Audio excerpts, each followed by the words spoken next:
ప్రభునామంకు స్తోత్రం కలుగును గాక. ఈ యొక్క మరి సమయాన్ని బట్టి దేవునికి వందనాలు కలుగును గాక. మరి దేవుని యొక్క వాక్యము మనము మరి విందాము. దేవుని యొక్క వాక్యం మనకు ఏం బోధిస్తుంది, మరి ఏం చెప్తుంది, మనం ఏ విధంగా జీవించడానికి మరి మన ప్రాణాత్మ శరీరాలకు దేవుని యొక్క వాక్యము ఎంతో అవసరం. కాబట్టి వాక్యం నిమిత్తము ప్రార్థన చేసుకుందాము. స్తోత్రములు నాయన తండ్రి, మహోన్నతుడా, మహాగణుడా, మహాపరిశుద్ధుడా, గొప్ప దేవా నాయన తండ్రి, ఈ యొక్క నాయన తండ్రి ప్రభు మరి సమయాన్ని బట్టి నీకు వందనాలు. మీ యొక్క నాయన తండ్రి లేఖనముల ద్వారా మీరు మాట్లాడండి నాయన తండ్రి. నీకు స్తోత్రములు తండ్రి. ఇర్మియా నాయన తండ్రి ప్రభు 17వ అధ్యాయము అయ్యా మరి నాయన 5 నుంచి నాయన తండ్రి 8 వచనాల వరకు మీరు మాట్లాడండి నాయన. నీకు స్తోత్రములు. వాక్యం చేత నాయన తండ్రి మీరు మాట్లాడితే మేము జీవించగలము, బ్రతకగలము. కాబట్టి వాక్యం చేత నాయన తండ్రి ప్రభు మమ్మల్ని నాయన తండ్రి దర్శించండి. నీ ఆత్మ చేత నాయన తండ్రి మీరు మాట్లాడండి. నోటికి నోరుగా బూరగా మీరుండి నాయన తండ్రి మా నోటిలో నాయన తండ్రి ప్రభు మీ మాటలుంచి మీరు నాయన తండ్రి మాతో మాట్లాడమని యేసు నామములో ప్రార్థిస్తున్నాము తండ్రి. ఆమేన్. దేవుని నామంకు స్తోత్రం కలుగును గాక. ఈ యొక్క మరి ఇర్మియా గ్రంథంలో నుంచి 17వ అధ్యాయము మరి 5వ వచనం నుంచి 8వ వచనం వరకు మనము మరి విందాము. దేవుని యొక్క వాక్యం మరి మనము చదువుకుందాము. మరి ఈ యొక్క వాక్యము ఏముంది అంటే, దేవుణ్ణి ఆశ్రయించుట కొరకు మరి ఎవరిని లోకంలో ఆశ్రయించాలి అని అంటే దేవుణ్ణి ఆశ్రయించిన వారు ధన్యులు అని ఈ వాక్యంలో మరి సెలవిస్తుంది. కాబట్టి వాక్యం మనము ఇర్మియా గ్రంథము మరి 17వ అధ్యాయము 5 నుంచి 8 వరకు చదువుకుందాం. యెహోవా ఇలాగు సెలవిచ్చుచున్నాడు, నరులను ఆశ్రయించి శరీరాలను తనకు ఆధారము చేసుకొనుచు తన హృదయమును యెహోవా మీద నుండి తొలగించువాడు శాపగ్రస్తుడు. వాడు ఎడారిలోని అరుహ వృక్షం వలె నుండును. మేలు వచ్చినప్పుడు అది వానికి కనబడదు. వాడు అడవిలో కాలిన నేల యందును నిర్జీర్ణమైన చవిటి భూమి యందును నివసించును. మరి ఈ యొక్క 5-6 వచనాల్లో దేవుని వాక్యం మరి ఏం సెలవిస్తుంది అని అంటే, మరి 5వ వచనంలో యెహోవా ఇలాగూ సెలవిచ్చుతున్నాడు. దేవుడు మరి మనకు తోటి సెలవిస్తున్నాడు, అంటే మాట్లాడుతున్నాడు అన్నట్టు. ఏమని అనంటే, నరులను ఆశ్రయించి శరీరులను తనకు ఆధారము చేసుకునుచు తన హృదయమును యెహోవా మీద నుండి తొలగించుకున్నవాడు మరి శాపగ్రస్తుడంట. అంటే మనుషులు మరి ఏం చేస్తున్నారు అని అంటే నరులను ఆశ్రయిస్తున్నారంట. నరులను మరి ఆశ్రయించడం అంటే వారితోటి మరి వారిపైన ఆధారపడడం అన్నట్టు. మరి అదేవిధంగా శరీరాలను తనకు ఆధారం చేసుకునొచ్చు. మరి అంటే ఈ శరీరులు అంటే మనుషులు ఏం చేస్తున్నారంటే మరి ఈ యొక్క మనుషులు ఇంకా మనుషులపైననే వారు ఆధారపడుతున్నారంట. అంటే నాకు మరి ఆపదలో నాకు సహాయం చేస్తారు అన్నట్టు మనుషుల మీద ఆధారపడుతున్నారు. అంటే ఆ శరీరులు ఏమని అంటే మరి వారి శరీరులు కొద్ది కాలమే భూమి మీద ఉంటారు. వారు మరి నిజంగా మరి దేవుని నమ్ముకున్న ప్రజలైతే దేవుని యొక్క మరి రాజ్యంలో చేరుతారు. మరి అదే భక్తిహీనులు కానీ మరి దేవుని ఆశ్రయించని వారైతే వారిని ఆశ్రయించినప్పుడు ఏమవుతుందంటే మనకు మేలు కలగదన్నట్టు. దేవుణ్ణి మరి నరులను ఆశ్రయించకుండా దేవుణ్ణి ఆశ్రయిస్తే మనకు మేలు కలుగుతుంది. అందుకనే ఇక్కడ దేవుని వాక్యం సెలవిస్తుంది, శరీరులను తనకు ఆధారము చేసుకునొచ్చు అంటున్నా. అంటే శరీరులను ఏం చేస్తున్నారు అని అంటే మనుషులు మరి వాళ్ళకు ఆధారంగా చేసుకుంటున్నారంట. అంటే వారి పైన మరి కంప్లీట్గా డిపెండ్ అవుతున్నారంట. అంటే దేవుడు ఏమంటుందంటే ఆ విధంగా మరి ఆధారపడొద్దు, దేవుని మీద ఆధారపడాలని దేవుని వాక్యం ఇక్కడ సెలవిస్తుంది. మరి తనకు ఆధారం చేసుకునొచ్చు తన హృదయముని యెహోవా మీద నుండి తొలగించుకున్నవాడు శాపగ్రస్తుడు. అయితే ఈ మనుషులు ఏం చేస్తారంటే మనుషులు శరీరులను నమ్ముకొని మరి ఏం చేస్తారు మరి దేవుని దృష్టిలో అంటే మరి వారి యొక్క హృదయం అంటే మనుషుల యొక్క హృదయము ఏం చేస్తున్నారంటే మనుషులు దేవుని మీద యెహోవా మీద నుండి తొలగించుకుంటారంట. మరి వారి హృదయంలో నుంచి దేవుడు మాకు వద్దు అన్నట్టు వారు ఆ విధంగా తలాస్తున్నారంటే దేవుని వాక్యం వినాలన్నా మరి ఇంట్రెస్ట్ చూపకుండా దేవుని పైన ఆధారపడకుండా మరి వాళ్ళు మనుషుల మీద ఆధారపడతారు. కానీ దేవుడు ఏమంటుండంటే మరి వారి మనుషుల పైన ఆధారపడొద్దు అని దేవుని వాక్యం సెలవిస్తుంది. మరి వారి హృదయం అంతా ఏ విధంగా నింపుకుంటారంటే మనుషుల ఆలోచనతోటే నింపుకుంటారు, మనుషుల పైననే ఆధారపడతారు. కానీ దేవుని వాక్యం ఏమంటుందంటే దేవుని పైన ఆధారపడాలని దేవుని వాక్యం సెలవిస్తుంది. మరి వారు మరి ఇంకా ఇక్కడ వాక్యంలో ఏముందంటే తన హృదయమును యెహోవా మీద నుండి తొలగించుకునేవాడు అంటుండే. అంటే మరి వారి హృదయమును ఏం చేస్తుందంటే యెహోవా మీద నుండి తొలగించుకుంటాడు. అంటే ఇక మాకు దేవుని వాక్యం వద్దు, దేవుడు వద్దు అంటే వాక్యము మరి వినకుండా ప్రార్థన చేయకుండా ఆ విధంగా మరి నెగ్లెక్ట్గా అంటే ఇంట్రెస్ట్గా లేని వారిగా ఉంటున్నారు అన్నట్టు. మరి అలాంటి వారిని దేవుడు ఏమంటున్నాడంటే మరి దేవుని గురించి తెలిసి కూడా మరి దేవుడు వద్దు అని అనుకోని వారికి దేవుడు ఏమంటుండంటే వారు మరి దేవుని మర్చిపోతే దేవుని విడిచిపెడితే వారు శాపగ్రస్తులు అవుతారంట. వారి హృదయమును దేవుని మీద నుండి తొలగించుకుంటే వారు ఏమవుతారంటే శాపగ్రస్తులుగా ఉంటారంట. అంటే దేవునిని కాదని మనం ఈ భూమి మీద బ్రతకలేము, మనం జీవించలేము. అయితే మరి నిజంగా మరి దేవునికి మనం దూరంగా ఉండి మనం ఏమి కూడా చేయలేము.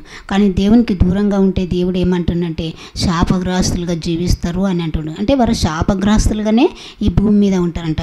కాబట్టి మనము ఆ విధంగా శాపగ్రస్తులుగా ఉండకుండా దేవుని పైన మనం ఆధారపడాలి, మన హృదయంలో దేవుని ఉంచుకోవాలి, మరి దేవుని యొక్క వాక్యాన్ని మన హృదయంలో భద్రపరచుకోవాలని దేవుని వాక్యం ఇక్కడ సెలవిస్తుంది. మరి దేవునికి మనం దూరంగా ఉంటే ఏ విధంగా వారు బ్రతుకుంటుందో ఒకసారి మరి చూద్దాం. చూడండి 6వ వచనంలో వాడు ఎడారిలోని అరుహ వృక్షం వలె ఉండును, మేలు వచ్చినప్పుడు అది వానికి కనబడదు. అంటే ఇక దేవునికి దూరంగా జీవించే వాళ్ళు నివసించే వాళ్ళు ఏ విధంగా ఉంటారు అని అంటే వాడు ఎడారిలోని అరుహ వృక్షం వలె ఉంటారంట. అంటే ఎడారిలో మరి చెట్లు కానీ మరి అక్కడ వాటర్ కానీ ఏవి కూడా ఉండవు ఎడారిలో. ఆ యొక్క ఎడారిలో మరి ఒక వృక్షం ఉంటుందంట, ఆ ఎడారిలో ఒక వృక్షం ఉంటుందంట. అది ఏమి వృక్షం అంటే అరుహ వృక్షము. ఆ అరుహ వృక్షము అని అంటే అది ఎడారిలో ఏ విధంగా ఉంటుందంటే అది మరి ప్రయోజనకరంగా ఉండదు అన్నట్టు. ఈ అరుహ వృక్షము అని అంటే అది మరి చెట్టుకు ఆకులు ఉండవు, కానీ ఆకుల వల్లే అది చేప పులుసు వలె అంటే ఆ పొట్టు వలె ఈ యొక్క దాన్ని ఆకులు ఉంటాయంట. అంటే ఆకుల నుంచి కూడా దాని నుంచి ఏం ప్రయోజనం లేదు. అయితే అరుహ వృక్షము అంటే అది దేనికి కూడా ఉపయోగానికి దేనికి కూడా యూజ్ కూడా కాదన్నట్టు. అంటే ఆ విధంగా అరుహ వృక్షం వల్లే ఈ యొక్క మరి దేవుణ్ణి విసర్జించిన వాళ్ళు, దేవునికి దూరంగా జీవించే వాళ్ళు అరుహ వృక్షం వల్లే ఎడారి వల్లే మరి ఉంటారని దేవుని వాక్యం సెలవిస్తుంది. మరి మేలు వచ్చినప్పుడు అది వానికి కనబడదు, ఆ విధంగా ఉన్న కానీ మేలు వచ్చినది వానికి కనబడదంట. అదేవిధంగా వాడు అడవిలోని కాలిన నేలయందును నిర్జనమైన చవిటి భూమి యందును నివసించును.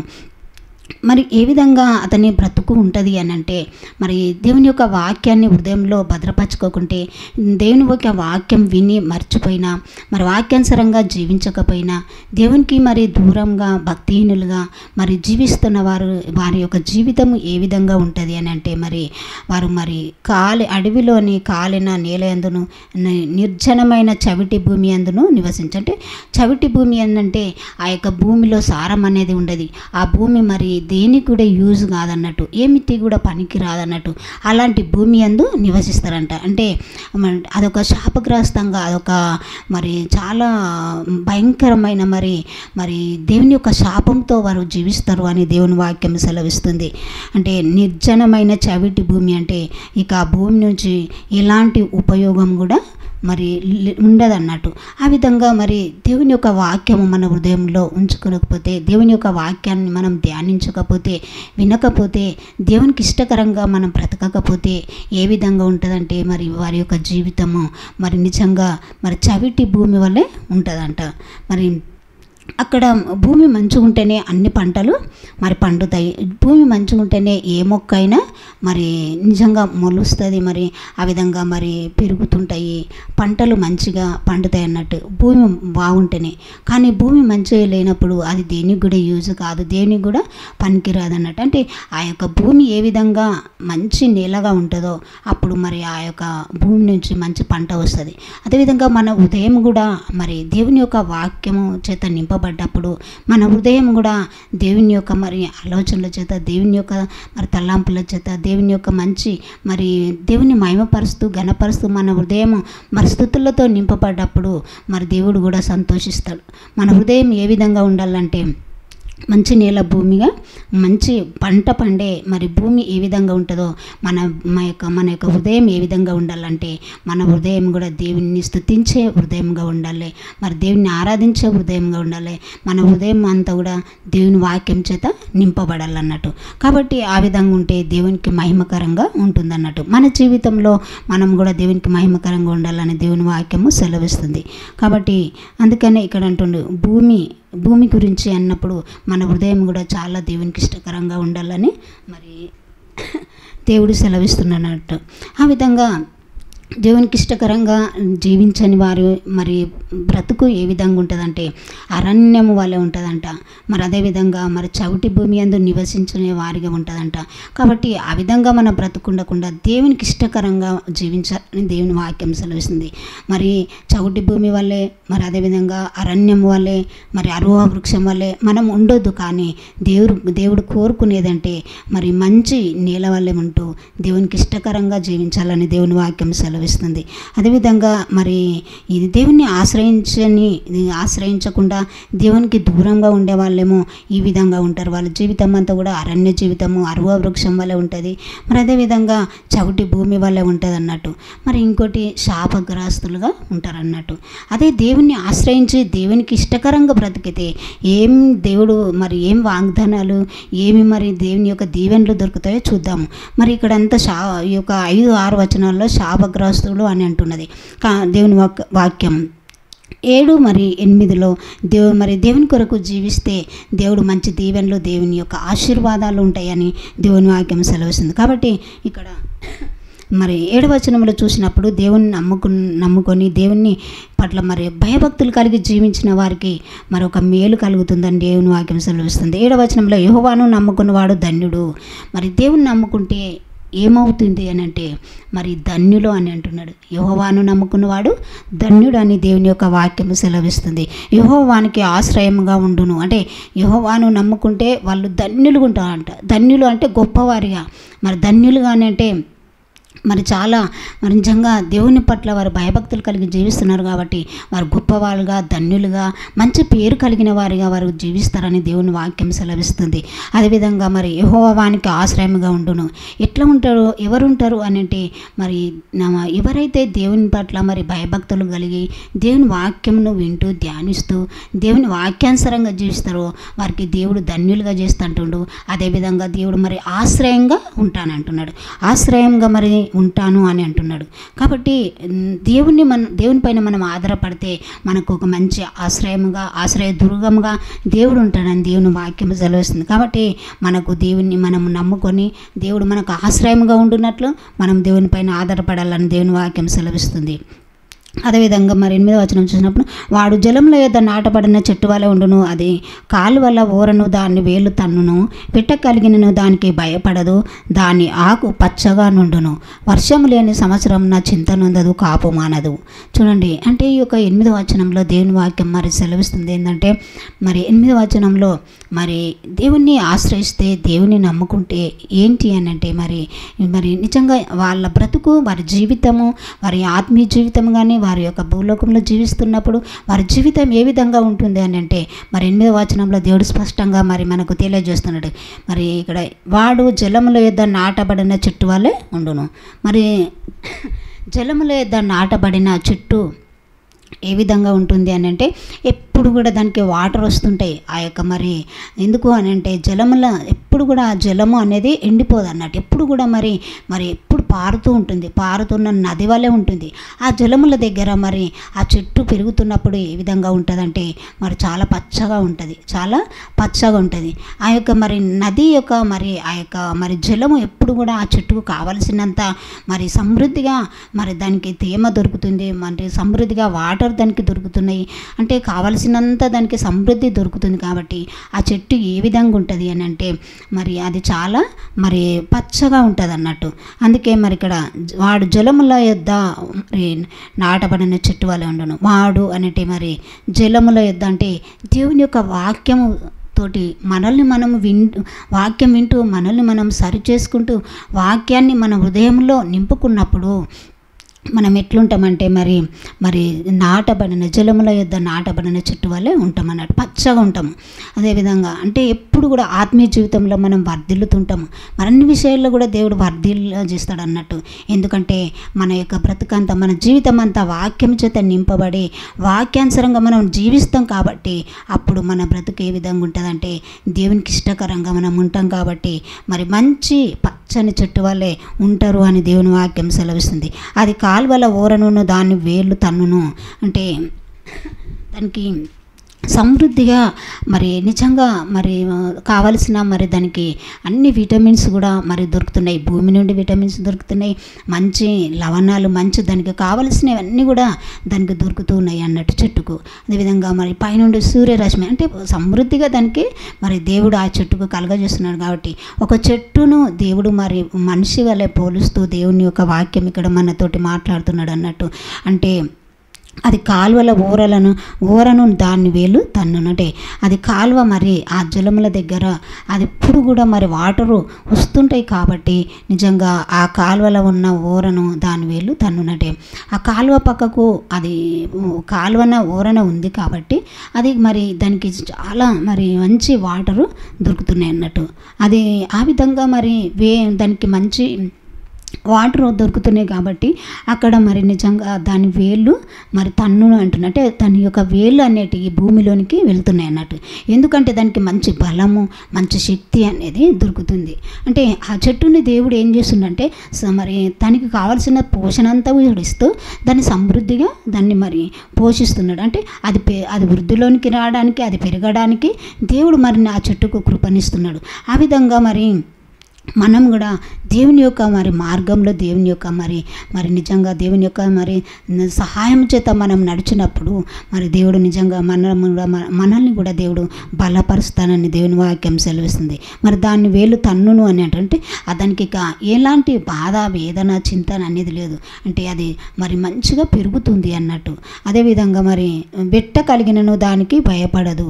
అంటే దానికి ఎలాంటి ఎండ కానీ ఎలాంటి మరి తెగుళ్ళైనా ఎలాంటి బాధ కలిగిన మరి అది ఏంటంటే అది భయపడదంట. వెట్ట కలిగినను అది మరి దానికి భయపడదు. ఆ వెట్టకు అనేది దానికి ఎలాంటి మరి కొంచెం నష్టం కలిగిన కానీ అది భయపడదంట. ఎందుకు అని అంటే అది సమృద్ధి అయిన మరి జలముల యొద్ద నాటబడ్డది కాబట్టి అది భయపడదు అన్నట్టు. మనం కూడా జీవం కలిగిన మరి సర్వసృష్టికర్త అయిన యెహోవా దేవుని మనం నమ్ముకున్నాం. కాబట్టి మనం ఆయన్ని ఆశ్రయించి ఉన్నాం. కాబట్టి మనకు కూడా ఎలాంటి మరి ఎలాంటి మరి శ్రమలైన, నిందలైన, కష్టాలైన, బాధలైనా వచ్చినప్పుడు మనం కూడా భయపడకుండా ధైర్యంగా ఉండాలని దేవుని వాక్యం సెలవిస్తుంది.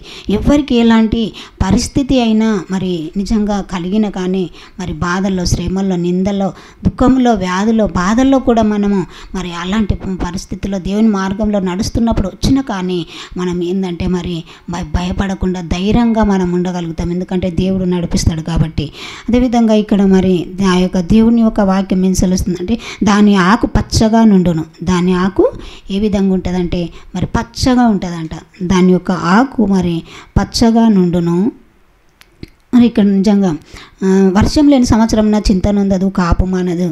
అంటే అది నిజంగా మరి ఏ విధంగా ఉంటుందంటే దాని ఆకు ఏ కాలంలో అయినా సరే, అంటే ఏ సమయంలో అయినా సరే, ఏ యొక్క కాలంలో అయినా సరే అది ఎట్లుంటుందంటే వర్షం లేకపోయినా మరి ఏ పరిస్థితుల్లో అయినా సరే అది ఎప్పుడు కూడా పచ్చగా ఉంటుందంట. ఎప్పుడు కూడా మరి వాడిపోదన్నట్టు. అంటే పచ్చగా ఉండడం అని అంటే మన యొక్క ఆత్మీయ జీవితాన్ని లేకపోతే ఎలాంటి పరిస్థితుల్లో మనం ఉన్నామని ఒకసారి పరిశీలన చేసుకోవాలంటే మనకు వచ్చే మరి ప్రతి ఈ యొక్క లోకంలో ఎన్నో శ్రమలు, ఎన్నో బాధలు వస్తాయి. కానీ మనం ఏం చేయాలంటే ఆ యొక్క చెట్టుకు నీరు అందితే అది ఏ విధంగా పచ్చగా ఉంటుందో, మరి భయపడక అది ఉంటుందో, మనం కూడా దేవుని యొక్క వాక్యం వింటూ మరి ప్రార్థనలో ఎదుగుతూ ప్రార్థన చేస్తున్నప్పుడు మనం కూడా ఏ విధంగా ఉంటామంటే పచ్చ పచ్చగా ఉంటాం అన్నట్టు. ఎలాంటి చింత బాధ అనేది మనకు ఉండదని దేవుని వాక్యం సెలవుస్తుంది. వర్షం లేని సంవత్సరంలో చింత ఉండదు, కాపు మానదంట. అంటే వర్షం లేని సంవత్సరంలో అది చింత ఉండదంట. అంటే ఇక్కడ నాకు నీళ్ళు లేవు, నేను ఎండిపోతా, నేను మరి పువ్వులు కాయను, నేను కాయలు కాయను అని ఆ చెట్టు మరి చింతన ఉండదంట, కాపు మానదంట. అంటే ఇక దానికి సమృద్ధిగా దేవుడు దాన్ని పోషిస్తున్నాడు కాబట్టి ఆ చెట్టుకు మరి బాధ అనేది ఉండదు. నిజంగా మనకు కూడా మరి ఎంత పెద్ద మరి కొండలాంటి అని కానీ ఇలాంటి పెద్ద శ్రమలు వచ్చినా కానీ మనకు కూడా మనం ఏ విధంగా ధైర్యంగా ఉండాలంటే మరి యెహోవా విడిపించేవాడు, యెహోవా స్వస్థపరిచే దేవుడు, మరి యెహోవా రాపైన దేవుడు, స్వస్థపరిచే దేవుడు అని, యెహోవా ఈరే దేవుడు అని మనము నిజంగా దేవుని పట్ల మనము మరి విశ్వాసంతో నమ్మకంతో మనం ఉంటే మనం కూడా నిజంగా మరి చెట్టుని దేవుడు ఒక పచ్చని చెట్టు వాళ్ళది చింత నొందకుండా ఏ విధంగా ఉందో మనం కూడా మరి నిజంగా చింత బాధ నొందకుండా మనం కూడా మరి ధైర్యంగా ఉంటాం. కాబట్టి మనము నిజంగా మరి ఏ వర్షం లేని మరి సంవత్సరం నాది అంటే సంవత్సరం అంతా కూడా వర్షం లేకుంటే దానికి చింత అనేది ఉండదంట. అందుకని మరి నిజంగా మనం కూడా ఈ సంవత్సరం అంతా ఎలాంటి పరిస్థితుల్లో నడిచినా దేవుడు నడిపించినా సంతోషించాలి. కానీ మనం కూడా చింత చేయకుండా ధైర్యంగా ఉండాలని దేవుని యొక్క వాక్యము సెలవిస్తుంది. మరి అదేవిధంగా మరి నిజంగా ఇక కీర్తనలు 1వ అధ్యాయంలో మనం చూసుకున్నప్పుడు మరి కీర్తనలు 1వ అధ్యాయంలో మనము మరి 2-3 వచనాలు చూసినప్పుడు కూడా దేవుని యొక్క వాక్యం సెలవిస్తుంది. ఏంటి అంటే మరి కీర్తనలు 1వ అధ్యాయము 2-3 వచనాల్లో యెహోవా ధర్మశాస్త్రం నందు ఆనందించుతూ దివారాత్రము దానిని ధ్యానించువాడు ధన్యుడు. అంటే మరి నిజంగా దేవుని యొక్క ధర్మశాస్త్రం నందు ఆనందించాలంట. మరి ఈ లోకంలో ఎన్నో మరి పరిస్థితులను బట్టి మరి విన్న వాటిని బట్టి చూసిన వాటిని బట్టి సంతోషిస్తుంటారు. కానీ దేవుని యొక్క వాక్యాన్ని బట్టి మనం సంతోషించాలంట. అందుకనే దేవుని యొక్క వాక్యం ఇక్కడ సెలవిస్తుంది ఏంటంటే మరి యెహోవా ధర్మశాస్త్రమునందు అంటే దేవుని యొక్క మరి ధర్మశాస్త్రమునందు మరి మనం ఏం చేయాలంటే ఆనందించాలంట. దేవుని యొక్క మరి వాక్యాన్ని బట్టి మరి ధర్మశాస్త్రం మరి శాస్త్రాలు ఎన్నో ఉంటాయి, కానీ యెహోవా ధర్మశాస్త్రం నందు మరి ఆనందించుచు అని అంటుంటే దేవుని యొక్క వాక్యము మనం ఏం చేయాలంటే మరి నిజంగా మరి ధర్మశాస్త్రం అందు ఆనందించాలంట. దివారాత్రము దానిని ధ్యానించువాడు ధన్యుడు. దేవుని యొక్క వాక్యము మరి రాత్రి పగలు ఏం చేయాలంటే మరి ధ్యానించాలంట. ధ్యానించువాడు ధన్యుడు అని అంటున్నాడు. అంటే మరి యెహోవాను నమ్ముకున్నవాడు ధన్యుడు అని మనం ఇంతవరకు వాక్యం చేత విన్నాము. మరి ఇప్పుడు మరి నిజంగా మరి ఇక్కడ మరి రాత్రి పగలు మరి ఈ దినాల్లో ఈ యొక్క మరి నిజంగా ఈ యొక్క దినాల్లో చాలామంది మరి కొద్ది మంది కూడా యవనస్తులు కూడా ఏం చేస్తారంటే మరి దేవుని యొక్క వాక్యం ఎక్కువగా చదవాలని దేవుని వాక్యము సెలవిస్తుంది అన్నట్టు. అంటే దివారాత్రం అంటే మరి రాత్రి పగలు ఈ దినాల్లో ఎక్కువ అంటే మరి రాత్రి పగలు వారికి ఇష్టమైన పనులు చేసుకుంటున్నారు, మరి నిజంగా ఇష్టమైన పనులతో గడుపుతున్నారు. కానీ దేవుని యొక్క వాక్యంను చదవట్లేదు. బైబిల్ను కొందరు ముట్టుకోరు, కొందరు పట్టుకోరు కూడా. కానీ మరి దేవుని వాక్యం ఏమంటుందంటే మరి దివారాత్రము రాత్రి పగలు దాన్ని వాక్యంను బాగా ధ్యానిస్తే అది మరి దేవుడు ఏమంటుందంటే నీకు అందులో ఆనందము సంతోషం దొరుకుతుంది అంటుండు. సెల్లు చూస్తూ చాలామంది ఆనందిస్తూ సంతోషిస్తూ గడుపుతుంటారు. కానీ సెల్లు కంటే అది లోకానుసారమైంది, కానీ అది కొన్నిటికి మంచి వాటికే వాటిని మరి దాన్ని యూజ్ చేసుకోవాలి, వాడుకోవాలి. కానీ మరి దేవుని యొక్క వాక్యం ఇక్కడ ఏం సెలవిస్తుంది అని అంటే మరి దేవుని యొక్క వాక్యంలో ఆ యొక్క సెల్లు చూసి చాలామంది మరి గడుపుతూ సంతోషిస్తుంటారు. కానీ దేవుని వాక్యము చదువుతూ మరి దాన్ని ఆనందించేవారు మరి ఉంటే చాలా బాగుంటుంది. నిజంగా మరి దేవుని యొక్క వాక్యంలో ఏముంది అని మరి చదువుతుంటే మనకు ఆనందము, సంతోషము, నెమ్మది, సమాధానము దొరుకుతుంది. వాక్యంలో లోకంలో దొరకని సమాధానము మరి మనకు దేవుని వాక్యంలో దేవుని యొద్ద మనకు సమాధానం దొరుకుతుందని దేవుడు మరి సెలవిస్తున్నాడు. మరి దివారాత్రము దాన్ని ధ్యానించువాడు ధన్యుడు. అదేవిధంగా 3వ వచనంలో చూసినప్పుడు అతడు నీటి కాలువల యోరను నాటబడినదై ఆకువాడక తన కాలమందు ఫలమిచ్చు చెట్టు వలె నుండును, అతడు చేయనదంతయు సఫలమగును. అంటే ఇక్కడ మరి 3వ వచనంలో దేవుని వాక్యం సెలవిస్తుంది దేవుని వాక్యం విని హృదయంలో నింపుకున్నప్పుడు మరి దేవుని వాక్యంను ధ్యానించినప్పుడు ఆ మనిషి ఏ విధంగా జీవిస్తాడు అంటే ఈ 3వ వచనంలో దేవుని వాక్యం సెలవిస్తుంది, అతడు నీటి కాలువల యోరన నాటబడిన వాడే. అంటే మనం ఇంతవరకు మరి 8వ వచనంలో మరి ఏ విధంగా అయితే మనం చదువుకున్నామో మరి 7, 8 వచనాల్లో అదే విధంగా ఇక్కడ కూడా దేవుడు మరి మాట్లాడుతున్నాడు. అతడు నీటి కాలువల యోరన నాటబడినదై ఆకుపడక తన కాలమందు ఫలమిచ్చుట వల్లే నుండును. అంటే దేవుని యొక్క మరి మనము ఉదయం లేవగానే మరి నిజంగా రోజు మరి డైలీ ప్రార్థన చేసినప్పుడు మరి దేవుడు నిజంగా ఒక రోజు లేవకపోయినా మరి దేవుడు తట్టి లేపుతాడు అన్నట్టు.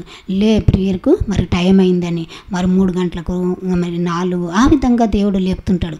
ఆ సమయంలో మనం ఏం చేయాలంటే లేచి ప్రార్థన చేయాలి. అంటే దేవుని యొక్క వాక్యము మరి నిజంగా మనం ఆ విధంగా మరి చదువుతున్నప్పుడు మరి దేవుడు మనల్ని దీవిస్తాడు. అదేవిధంగా ముఖ్యంగా వాక్యాన్ని మరి మనము చదవాలి, మరి ప్రార్థన చేయాలని దేవుని వాక్యం సెలవిస్తుంది. ఆ విధంగా మరి దేవుని యొక్క వాక్యాన్ని చదువుతూ ప్రార్థన చేస్తే ఆ మనిషి ఏ విధంగా ఉంటారు అంటే మరి నిజంగా వారి బ్రతుకంతా కూడా మరి వాడిపోయిన వారిగా ఉండరు, కాను ఫలమిచ్చే మంచి మరి సమృద్ధి కలిగిన మరి మంచి మరి మనుషులుగా మరి బిడ్డలుగా జీవిస్తారని దేవుని వాక్యం సెలవిస్తుంది. మరి ఫలమిచ్చు చెట్టు వాళ్ళే ఉంటారంట. వృద్ధిలోనికి వస్తారు, ఫలభరితంగా, అనేకులకు దీవెనకరంగా, అనేకులకు ఆశీర్వాదకరంగా ఉంటారని దేవుని వాక్యం సెలవిస్తుంది. మనం ప్రార్థన మరి ఎక్కువ చేయాలని, ఎడతెగక ప్రార్థన చేయాలని దేవుని వాక్యం సెలవిస్తుంది. మరి ఆ విధంగా ఉన్నప్పుడు అతడు చేయునదంతయు సఫలమగును. అంటే అతడు చేసేదంతా కూడా ఏ పని చేసినా దేవుడు దాన్ని ఏం చేస్తాడంటే మరి ఆశీర్వదిస్తాడు, దీవిస్తానంటున్నాడు, సఫలమవుతుంది. అంటే అతడు ఏ పని చేసినా అదే మరి దేవుడు దాన్ని అభివృద్ధిపరుస్తాడు అన్నట్టు. ఫలభరితంగా దీవెనకరంగా చేస్తానే దేవుని వాక్యం సెలవిస్తుంది. కాబట్టి మనం దేవునిలో ఉంటే, దేవునిలో నిలబడితే మనల్ని మనం పరీక్ష చేసుకొని మరి నిజంగా దేవుని సన్నిధిలో ప్రార్థించినప్పుడు మనం మరి నిజంగా మరి దేవుని యొక్క మరి దీవెనలు ఆశీర్వాదాలు పొందుకుంటాం. మరి యాకోబుని చూసినప్పుడు నిజంగా యాకోబు మరి తన మామైన లాబాని ఇంటికి వెళ్ళినప్పుడు అతడు అడుగు పెట్టగానే ఆ యొక్క మరి యాకోబుని బట్టి లాబాని యొక్క మరి నాయన ఆ యొక్క మరి గృహాన్ని, అతని ఇంటిని అంతటిని కూడా దేవుడు మరి ఆశీర్వదించండి. అంటే యాకోబు చేసే పనులన్నిట్లో కూడా దేవుడు తోడుగా ఉండి మరి యాకోబుని దేవుడు మరి దీవించిండు, ఆశీర్వదించిండు. అతడు చేసే పని అంతటిని కూడా దీవించిండు. కాబట్టి మనల్ని కూడా దేవుడు దీవించి ఆశీర్వదిస్తాను అంటున్నాడు. కాబట్టి దేవుడు నిజంగా మరి యాకోబు మరి ఒంటరిగా వెళ్ళినాడు, కానీ యాకోబుతో మరి దేవుడు వెళ్ళాడు. తర్వాత యాకోబును మరి గొప్ప సైన్యంగా దేవుడు మరి తీసుకొని వచ్చిండు అన్నట్టు. కాబట్టి దేవుడు మరి నిజంగా యాకోబుని దీవించాడు. మరి అదేవిధంగా అతడు చేయనదంతా కూడా సఫలపరిచాడు. మనం కూడా దేవునికి ఇష్టకరంగా ఉంటే దేవుని మహిమపరుస్తూ దేవునికి ఇష్టకరంగా మనం జీవించాలని దేవుని వాక్యం సెలవిస్తుంది. దేవుని మనం మరి దేవునితో మనం ఉన్నప్పుడు దేవుని మనల్ని నడిపిస్తాడు. కాబట్టి మనల్ని మరి దేవుడు దీవించి ఆశీర్వదించినట్లు దేవుడి యొక్క వాక్యాన్ని దీవించి ఆశీర్వదించును గాక. ఆమేన్. వాక్యం నిమిత్తం ప్రార్థన చేసుకుందాం. మహోన్నతుడా, మహాగణుడా, మహాపరిశుద్ధుడా యొక్క నాయన తండ్రి దేవా, ప్రభు ఇంతవరకు నాయన తండ్రి మీరు వాక్యం చేత నాయన తండ్రి మీరు మాట్లాడిన విధానాన్ని బట్టి నీకు వందనాలు తండ్రి. ప్రతి మాటను మీరు దీవించి ఆశీర్వదించండి. ఎందుకంటే నీ వాక్యం నాయన తండ్రి అయ్యా ప్రాణాత్మ శరీరంలో ఉజ్జీవింపజేయగలిగినది నాయన తండ్రి. నీ వాక్యం 2 అంచుల ఖడ్గము నాయన తండ్రి. నీ వాక్యం ప్రభు మరి నాయన కీలు నరాలను నాయన తండ్రి ప్రభు అయ్యా బలపరిచేది నాయన తండ్రి ప్రభు. కాబట్టి రాజానికి స్తోత్రములు. ప్రతి మాటను నాయన తండ్రి, ప్రతి వాక్యాన్ని నాయన తండ్రి జీవం కలిగింది మీ మాట. కాబట్టి వాక్యాన్ని దీవించి ఆశీర్వదించండి. ప్రతి హృదయంలో మీరు నాటండి ప్రభు. నీకు వందనాలు. ప్రతి హృదయంలో నాయన తండ్రి ప్రభు నెమ్మది, శాంతి, సమాధానం దయచండి. నీ వాక్యం చేత ప్రతి బిడ్డలను దర్శించి మీరు సాయం చేయమని ఇంతవరకు మీరు మాతో మాట్లాడినందుకు వందనాలు చెల్లిస్తూ యేసు నామములో ప్రార్థిస్తున్నాము తండ్రి. ఆమేన్. ఆమేన్.